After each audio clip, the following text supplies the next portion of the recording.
les colonies, donc force principale de la France, ont commencé à se libérer de la domination coloniale. Il y a eu d'abord le Vietnam, qui a pris le fusil. Et la révolution vietnamienne a réussi par le triomphe de Dien Bien Phu en 1954, où la France militairement a été défaite.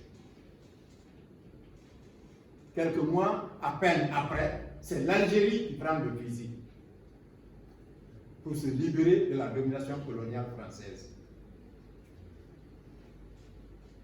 54, 55, 56, dans les colonies africaines que nous étions, nous autres ici, de l'Afrique au sud du Sahara, les propos indépendantistes étaient prononcés un peu partout. Il faut rappeler ici le grand révolutionnaire camerounais, Ruben Umnyobé, qui en 1955 a organisé le maquis au Cameroun pour affranchir le Cameroun de la domination coloniale française. Le RDA a été créé sur la base de l'anticolonialisme. Il fallait se débarrasser du colonialisme. C'était ça le fondement du RDA. On se débarrassait du colonialisme pour former les États-Unis d'Afrique. Donc le panafricanisme a été le fondement du RDA. Prenez les statuts du RDA à sa création, vous allez constater ça. Donc, la France était entrée en contestation dans toutes les colonies. Et il était vital pour la France de conserver ses colonies. En réalité. Logiquement. C'est pour illustrer l'idée que contrairement à ce qu'on vous a dit, ce qu'on a dit à certains Guinéens, ce n'est pas nous qui vivons de la France, c'est la France qui vit de nous. C'est la France qui vit de l'Afrique. Ce n'est pas le contraire, ce n'est pas l'Afrique qui vit de la France. Quand bien même que certains Guinéens, fortement aimantés à l'esprit de la docilité, certains Guinéens, fortement soumis à l'aliénation culturelle, défendent l'idée contraire. Mais la vérité finit toujours par triompher. Pour pouvoir endormir davantage les colonies qui, par ailleurs, s'étaient battues aux côtés de la France pour la libération de la France a conçu ce qu'elle a appelé l'Union française. C'était la phase nouvelle. Donc, les colonies cessaient d'être des territoires relevant de l'empire colonial français, c'est comme ça qu'on les appelait, jusqu'en 1946, pour devenir des territoires d'outre-mer liés à la France dans une union qu'on a appelée l'Union française. Cette union, c'était l'assimilation. Comme l'ont dit les historiens, il fallait transformer le colonisé africain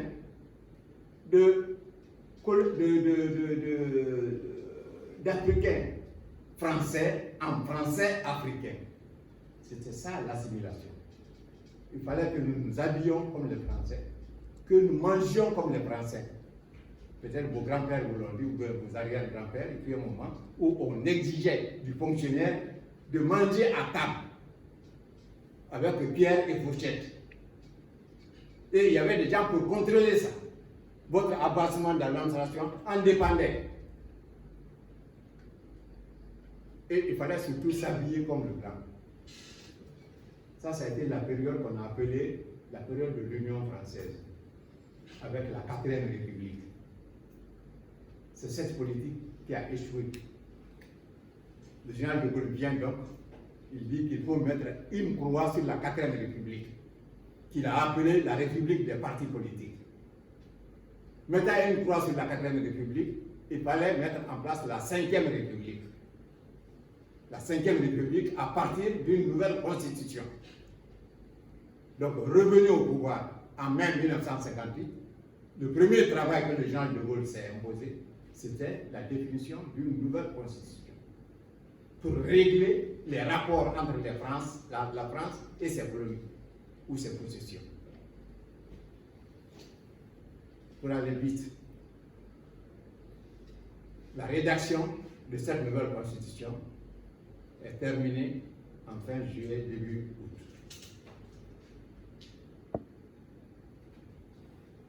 Si vous prenez les préambules de cette nouvelle constitution, vous verrez, vous lirez la phrase « La communauté est fondée sur l'égalité et la solidarité des peuples qui la composent ».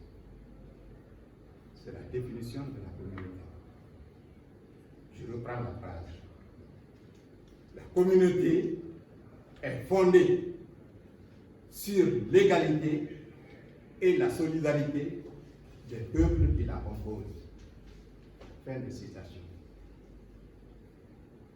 Donc, la Constitution est rédigée, elle doit être soumise à référendum. La date de ce référendum est fixée au 28 septembre 1958.